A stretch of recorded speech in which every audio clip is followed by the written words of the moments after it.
Hi all, welcome back to learn with Darshu. എല്ലാവരും സുഖമായിട്ടിരിക്കുന്നു. ഞാനിവിടെ സുഖമായിട്ടിരിക്കുന്നു കേട്ടോ. എല്ലാവർക്കും നല്ലൊരു ദിവസം ആശംസിക്കുന്നു. നല്ല പോസിറ്റീവായിട്ട് ഇന്നത്തെ ദിവസം കടന്നു പോട്ടെ. പോസിറ്റീവായിട്ടും അതുപോലെ തന്നെ പ്രൊഡക്റ്റീവായിട്ടും കടന്നു പോട്ടെ കേട്ടോ. അപ്പോൾ എൻ്റെ ഇന്നത്തെ ദിവസം തുടങ്ങുന്നത് ബ്രേക്ക്ഫാസ്റ്റ് ഉണ്ടാക്കിയിട്ടാണ്. ഇഡ്ഡലിയാണ് കേട്ടോ ഇന്നത്തെ ബ്രേക്ക്ഫാസ്റ്റ്. അതിന് ചട്നി, അതുപോലെ തന്നെ നമ്മുടെ പാലക്കാടിൻ്റെ സ്പെഷ്യലായിട്ടുള്ള ഇഡ്ഡലിപ്പൊടിയൊക്കെ ഉണ്ട്. ഞാനും മോനും കൂടിയിട്ടാണ് കേട്ടോ കഴിക്കാനിരിക്കുന്നത്. അതാകുമ്പോൾ അവന് കൊടുക്കുകയും ചെയ്യാം, എനിക്കും കഴിക്കാം, സമയം ലാഭിക്കാമല്ലോ. ഒരു പിടിക്ക് രണ്ട് പക്ഷി എന്നൊക്കെ പറയണ പോലെ. അപ്പോൾ ഇന്നത്തെ ദിവസത്തിൽ എൻ്റെ കുറച്ച് കാര്യങ്ങൾ PSC പഠിക്കുന്നതിൻ്റെ ഒപ്പം തന്നെ വീട്ടിലത്തെ കുറച്ച് കാര്യങ്ങളൊക്കെ ആയിരിക്കും കേട്ടോ ഈ വീഡിയോയിൽ ഉണ്ടാവുക. അങ്ങനെ എൻ്റെ ഇന്നത്തെ ദിവസം തുടങ്ങി. ഞാൻ നേരത്തെ പറഞ്ഞ പോലെ രാവിലത്തെ കുറച്ച് പണികളൊക്കെ കഴിഞ്ഞിട്ട് ഞാൻ പഠിക്കാനിരിക്കാം കേട്ടോ.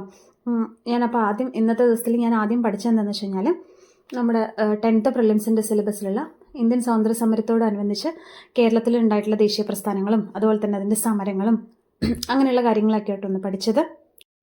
ഈ ഭാഗങ്ങളിൽ നിന്നൊക്കെ ഉറപ്പായിട്ടും ചോദ്യങ്ങൾ വരുന്നതാണ്. എല്ലാ ക്വസ്റ്റ്യൻ പേപ്പറിലും ഈ ഭാഗങ്ങളിൽ നിന്നൊക്കെ ചോദ്യങ്ങൾ വരുന്നതാണ് കേട്ടോ. അപ്പോൾ നമ്മളത് പഠിച്ചു കഴിഞ്ഞാൽ ഉറപ്പായിട്ട് മാർക്ക് സ്കോർ ചെയ്യാൻ പറ്റും. എന്തോ ഒരു പ്രശ്നം എന്ന് വെച്ച് കഴിഞ്ഞാൽ കുറച്ച് ടഫായിട്ടുള്ള കുറച്ച് റഫായിട്ടുള്ള ഏരിയ ആണിത്. നമുക്ക് പെട്ടെന്ന് അങ്ങനെ പഠിക്കാൻ ഹിസ്റ്ററിയൊക്കെ ഇഷ്ടപ്പെടുന്നവർക്ക് ഇഷ്ടമാവും, പക്ഷെ അല്ലാത്തവരുടെ കാര്യം കുറച്ച് ബുദ്ധിമുട്ടിലായിരിക്കും. എനിക്കിത് കുറച്ച് ബുദ്ധിമുട്ടുള്ള ഭാഗമാണ് കേട്ടോ. ഞാൻ പഠിക്കാനായിട്ട് ശ്രമിച്ചിട്ടില്ല ഇതുവരെ. ഈ ഭാഗങ്ങൾ നമ്മൾ ചില ഭാഗങ്ങൾ നമുക്ക് കഷ്ടമുള്ള ഭാഗങ്ങൾ വിട്ട് കളയല്ലോ, അങ്ങനെ വിട്ട് കളഞ്ഞിട്ടുള്ളൊരു ഭാഗമാണിത്. പിന്നെ ഇങ്ങനെ ക്വസ്റ്റ്യൻ പേപ്പർ നമ്മൾ അനലൈസ് ചെയ്യുന്ന സമയത്ത് മാർക്കുകൾ ഇതിനകത്ത് ഒരുപാട് ക്വസ്റ്റ്യൻസ് വരുന്നത് കണ്ടിട്ടുണ്ട്. അപ്പോൾ ഉറപ്പായിട്ടും ഈ ഭാഗം പഠിച്ചു കഴിഞ്ഞാൽ നമുക്ക് സ്കോർ ചെയ്യാൻ പറ്റുന്നുള്ള കാര്യത്തിൽ സംശയമൊന്നുമില്ല. അപ്പം അതിന് വേണ്ടിയിട്ട് പഠിച്ച് കുറേയധികം നോട്ടൊക്കെ ക്ലാസ്സുകൾ കണ്ടിട്ട് നോട്ട് എഴുതിയെടുത്തിട്ടുണ്ട്. എക്സ്ട്രാ നോട്ടുകളും മാക്സിമം എഴുതിയെടുക്കാൻ ശ്രമിച്ചിട്ടുണ്ട്. അപ്പം അങ്ങനെയുള്ള കാര്യങ്ങൾ നിങ്ങളും ശ്രദ്ധിക്കുക കേട്ടോ. കാരണം നമ്മൾ ടഫാണ് എന്ന് പറഞ്ഞ് വിടുന്ന ഭാഗങ്ങളിൽ നിന്ന് ഉറപ്പായിട്ടും ചോദ്യങ്ങൾ വരും. അപ്പം നമ്മളതിനെ മാക്സിമം നമ്മുടെ രീതിക്ക് നമ്മുടെ വഴിക്ക് കൊണ്ടുവരാനായിട്ട് ശ്രമിക്കുക. ടഫാണെന്ന് പറഞ്ഞ് വിട്ട് കളഞ്ഞു കഴിഞ്ഞാൽ ആ മാർക്ക് നമുക്ക് നഷ്ടമാവും, അത് ഉറപ്പാണ്. നമ്മൾ ഈസിയാണ് എന്ന് പറഞ്ഞ് നമ്മൾക്ക് പഠിക്കാൻ എളുപ്പമുള്ള ഭാഗങ്ങൾ മാത്രം പഠിച്ചു കഴിഞ്ഞാൽ എക്സാമിന് അത് തന്നെ വരണമെന്ന് നിർബന്ധമൊന്നുമില്ല. അപ്പോൾ എല്ലാ ഭാഗങ്ങളും കഴിയാവുന്ന അത്രയും ഭാഗം പോർഷൻസ് നമ്മൾ കവർ ചെയ്യാനായിട്ട് ശ്രദ്ധിക്കണം കേട്ടോ. കഷ്ടമുള്ള ഭാഗങ്ങളിൽ പതുക്കെ കുറച്ചായിട്ട് നമ്മൾ എന്ത് ചെയ്യുക, പഠിച്ചെടുത്ത് കൊണ്ടുവരിക. അത് മാത്രമേ ഉള്ളൂ വഴി. ഒഴിവാക്കി കഴിഞ്ഞാൽ ഉറപ്പായിട്ടും നമുക്കത് നഷ്ടം തന്നെയായിരിക്കും. ഒരുപാട് എഫേർട്ട് എടുത്ത് ദിവസങ്ങളോളം ഇരുന്ന് കഷ്ടപ്പെട്ട് ഉറക്കമില്ലാതെ പഠിക്കണം എന്നല്ല, കുഞ്ഞു പോർഷൻസ് ആക്കി ഡിവൈഡ് ചെയ്തിട്ട് പഠിക്കുക കേട്ടോ. പിന്നെ ഞാനിത് നേരത്തെ പറഞ്ഞില്ലേ, ഞാൻ നെല്ലിക്ക വാങ്ങിച്ചിട്ടുണ്ടായിരുന്നു എന്ന് പറഞ്ഞിട്ടുണ്ടായിരുന്നു. അപ്പോൾ അത് ഞാനൊരു അച്ചാറിടാനുള്ള പ്ലാനിലാണ്. നേരത്തെ നമ്മൾ പച്ച നെല്ലിക്ക മുറിക്കുന്ന സമയത്ത് കയ്യിൽ കറ വരും കേട്ടോ, അതാണ് നേരത്തെ നിങ്ങൾ കണ്ടത്. അപ്പം ഞാൻ കുറച്ച് നേരം പഠിച്ചു കഴിഞ്ഞ് ബോറടിക്കാൻ തുടങ്ങി. അപ്പം ഇങ്ങനെയുള്ള കാര്യങ്ങൾ ചെയ്യലാണ് കേട്ടോ എൻ്റെ ഹോബി. എനിക്ക് ഒരുപാട് സമയം ഒരേ ഇരിപ്പിലിരുന്ന് പഠിച്ചു കഴിഞ്ഞാൽ മൈൻഡ് ഔട്ടായി പോകും കേട്ടോ. നമ്മുടെ ഒരു ടൈം തിയറി ഉണ്ടല്ലോ, അതായത് ഒരു 45 മിനിറ്റ്സ് പഠിച്ചു കഴിഞ്ഞാൽ ഒരു 10 മിനിറ്റ്സോ അല്ലെങ്കിൽ ഒരു 5 മിനിറ്റ്സോ ബ്രേക്ക് എടുക്കുക എന്നുള്ളത്, ആ ഒരു രീതി ഫോളോ ചെയ്യാറുണ്ട്. ചില സമയത്ത് ഈ 45 മിനിറ്റ്സ് ഒന്നും എത്താറില്ല കേട്ടോ. ഒരു 30 മിനിറ്റ്സ് ഒക്കെ ആകുമ്പോഴത്തേക്ക് തന്നെ മൈൻഡ് ഔട്ടായി പോകാറുണ്ട് ചില ദിവസങ്ങളിൽ. നന്നായിട്ട് പ്രൊഡക്റ്റീവായിട്ട് ഒരുപാട് സമയം ഇരിക്കാൻ സാധിക്കാറുണ്ട് കേട്ടോ. ഈ ഒരുപാട് സമയം എന്ന് പറയുന്നത് കണ്ടിന്യൂസ് ആയിട്ട് ഇരിക്കില്ല, എനിക്കത് ഒട്ടും പറ്റില്ല. എനിക്കെന്നല്ല, പല ആൾക്കാർക്കും അത് പറ്റില്ല. നമ്മൾ ഒരുപാട് സമയം ചിലപ്പോൾ ബുക്ക് തുറന്ന് ഇരിക്കുന്നുണ്ടാവാം, നമ്മൾ വായിക്കുന്നുണ്ടാവാം, പക്ഷെ മൈൻഡിൽ കൂടെ പോകുന്നത് മറ്റു പല കാര്യങ്ങളായിരിക്കാം. അപ്പോൾ അത് ശരിക്കും നഷ്ടമാണല്ലേ. നമ്മുടെ സമയം പോകുന്നുണ്ട്, നമ്മൾ വിചാരിക്കണം നമ്മൾ പഠിക്കുകയാണെന്ന് വിചാരിക്കുന്നുണ്ട്, എന്തൊക്കെയോ വായിക്കുന്നുണ്ട്, പക്ഷെ തലയ്ക്കകത്തോട്ട് കാര്യമായിട്ടൊന്നും കയറില്ല. ഒരു ടൈം പീരീഡ് കഴിഞ്ഞാൽ അങ്ങനെയാണ്. അപ്പോൾ ആ കാര്യം അത് നമുക്ക് മറികടക്കാൻ വേണ്ടിയിട്ട് ഈ പറഞ്ഞ പോലെ കുഞ്ഞു ബ്രേക്കുകൾ എടുക്കണം, നല്ലതായിരിക്കും. ഈ കുഞ്ഞു ബ്രേക്കിൽ നമ്മൾ എന്തെങ്കിലും ചെറിയ കാര്യങ്ങൾ പ്രൊഡക്റ്റീവായിട്ട് നമ്മുടെ മൈൻഡ് ഒന്ന് മാറ്റാൻ വേണ്ടിയിട്ട് കുഞ്ഞു കാര്യങ്ങൾ ചെയ്യുക. കുക്കിങ്ങോ അല്ലെങ്കിൽ വീട്ടിൽ എന്തെങ്കിലും ഹെൽപ്പ് ചെയ്യുക, അല്ലെങ്കിൽ വേറെ എന്തെങ്കിലുമൊക്കെ കാര്യങ്ങൾ. ഫോൺ നോക്കരുത് കേട്ടോ, അതൊരു പ്രധാനപ്പെട്ട കാര്യമാണ്. സാധാരണ ഞാൻ ഉൾപ്പെടെ എല്ലാവരും ചെയ്യുന്നത് ഇതാണ്. എന്താ വെച്ച് കഴിഞ്ഞാൽ ബ്രേക്ക് കിട്ടിക്കഴിഞ്ഞാൽ വേഗം ഫോൺ എടുക്കുന്നു. ഞാനൊക്കെ സ്ഥിരമായിട്ട് ചെയ്യുന്നത് ഇൻസ്റ്റാഗ്രാം എടുക്കുന്നു, റീൽസ് കാണുന്നു. റീൽസൊക്കെ കണ്ടു കഴിഞ്ഞാൽ പിന്നെ നമുക്ക് ഫോൺ അടച്ചു വയ്ക്കാൻ പിന്നെ എനിക്ക് കഴിയില്ല. 5 മിനിറ്റ് എന്ന് പറഞ്ഞ് ബ്രേക്ക് എടുത്തിട്ട് ഇരുന്ന് കഴിഞ്ഞാൽ ഫോണ് റീൽസ് ഓപ്പൺ ചെയ്ത് കഴിഞ്ഞാൽ ആ 5 എന്നുള്ളത് ചിലപ്പോൾ 10 ആവും, 15 ആവും, 20 ആവും, 45 മിനിറ്റ് വരെ ആയിട്ടുള്ള ചരിത്രം എനിക്കുണ്ട് കേട്ടോ. അതുകൊണ്ടാണ് ഞാൻ പറയണത്, ഫോൺ എടുത്ത് നോക്കാതിരിക്കുക. ഇനി അഥവാ നോക്കുകയാണെങ്കിൽ തന്നെ ഫോണിൽ ടൈമർ സെറ്റ് ചെയ്ത് വെക്കുക. ബ്രേക്കിൽ നിങ്ങൾക്ക് ഫോൺ നോക്കണം എന്നുണ്ടെങ്കിൽ ഉറപ്പായിട്ടും ടൈമർ സെറ്റ് ചെയ്ത് വെക്കുക കേട്ടോ. അത് യൂസ്ഫുൾ ആയിരിക്കും. കാരണം നമ്മളറിയാതെ നമ്മൾ അതിനകത്തോട്ട് പോവും. ആ പോക്ക് ഒഴിവാക്കാൻ വേണ്ടിയിട്ടാണ് ടൈമർ സെറ്റ് ചെയ്ത് വെക്കുന്നത്. അപ്പോൾ അതേ എൻ്റെ അച്ചാർ ഏകദേശം റെഡി ആയിക്കൊണ്ടിരിക്കുകയാണ് കേട്ടോ. ഞാൻ ഈ രീതിയിലാണ് അച്ചാർ ഉണ്ടാക്കുന്നത്. ഏകദേശം നിങ്ങൾക്ക് കണ്ടു കഴിഞ്ഞാൽ മനസ്സിലാവുമെന്ന് വിചാരിക്കണം. ചുമ്മാ ഈ പറഞ്ഞ പോലെ വീട്ടിൽ നെല്ലിക്ക കണ്ടു, കുറച്ച് പഠിച്ച് ബോറടിച്ചപ്പോൾ ശരി കുറച്ച് സമയം ബ്രേക്ക് എടുക്കാമെന്ന് പറഞ്ഞിട്ട് ചെയ്തതാണ് കേട്ടോ ഇത്.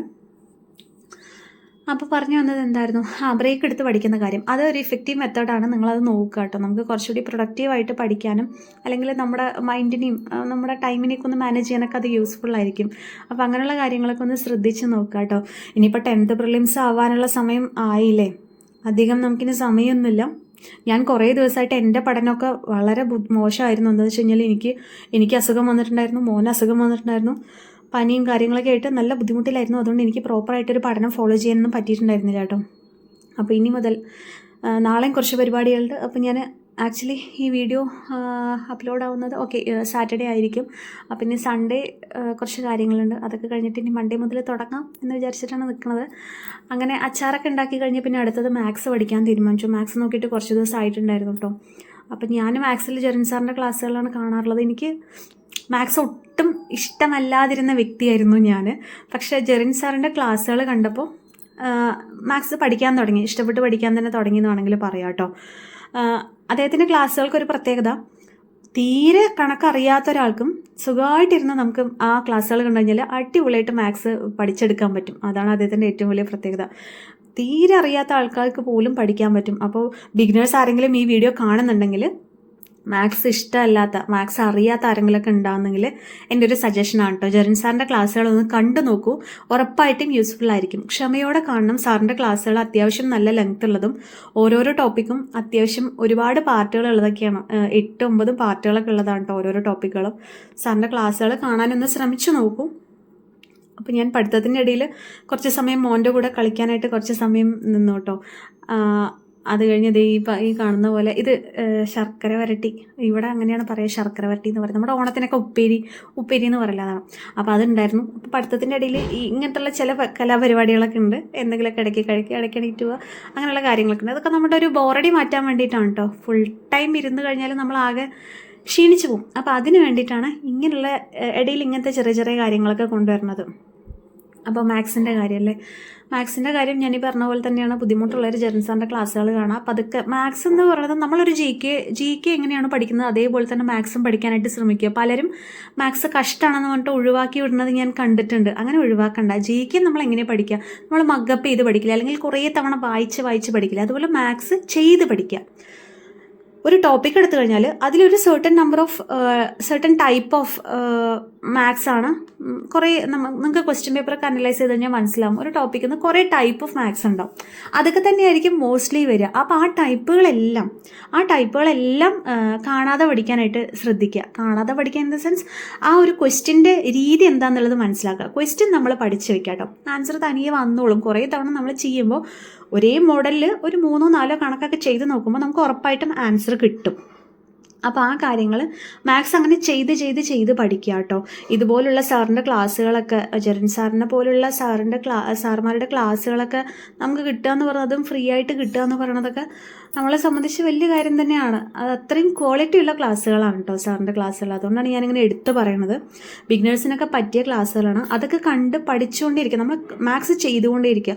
ഡെയിലി ചെയ്യണം കേട്ടോ. മാത്സ് ബുദ്ധിമുട്ടുള്ളവരും മാത്സ് ഇഷ്ടമില്ലാത്തവരും ഡെയിലി ഏറ്റവും കുറഞ്ഞത് ഒരു 20 മിനിറ്റെങ്കിലും, ഏറ്റവും കുറഞ്ഞത് ഒരു ദിവസം 20 മിനിറ്റെങ്കിലും മാത്സ് ചെയ്യാനായിട്ട് ശ്രദ്ധിക്കുക കേട്ടോ. അപ്പം അങ്ങനെ മാത്സ് ക്ലാസ്സിൻ്റെ ഒരു ക്ഷീണവും ചൂടൊക്കെ കഴിഞ്ഞ് ഞാൻ കുറച്ച് സമയം പുറത്തേക്ക് ഇറങ്ങാമെന്ന് വിചാരിച്ചു. ഒരു 4 മണി 4:30 സമയമൊക്കെ ആയപ്പോൾ കുറച്ച് സമയം പുറത്തേക്കൊക്കെ ഇറങ്ങി. വീട്ടിൽ കുറച്ച് ചെടികളും കാര്യങ്ങളൊക്കെ ഉണ്ട്. അപ്പോൾ അതൊക്കെ നോക്കി കുറച്ച് സമയം ഇരുന്നു. ഈ മാത്സിൻ്റെ ചൂടൊക്കെ ഒന്ന് ഇടണ്ടേ. അത് കഴിഞ്ഞ് ഞാൻ വൈകുന്നേരം അമ്പലത്തിലേക്ക് പോകാമെന്ന് വിചാരിച്ചു കേട്ടോ. അമ്പലത്തിലൊക്കെ പോയി വന്നിട്ട് ഞാൻ കുറച്ച് സമയം കൂടി ഇരുന്ന് പഠിച്ചു കേട്ടോ. അതെനിക്ക് വീഡിയോ എടുക്കാൻ പറ്റില്ല. അപ്പോൾ എൻ്റെ ഒരു ദിവസം ഇങ്ങനെയാണ് കടന്നു പോയത്. അപ്പോൾ അടുത്ത വീഡിയോ ആയിട്ട് ഞാൻ വീണ്ടും വരുന്നതായിരിക്കും. അതുവരേക്കും എല്ലാവർക്കും ബൈ, ടേക്ക് കെയർ. നന്നായി പഠിക്കും കേട്ടോ എല്ലാവരും.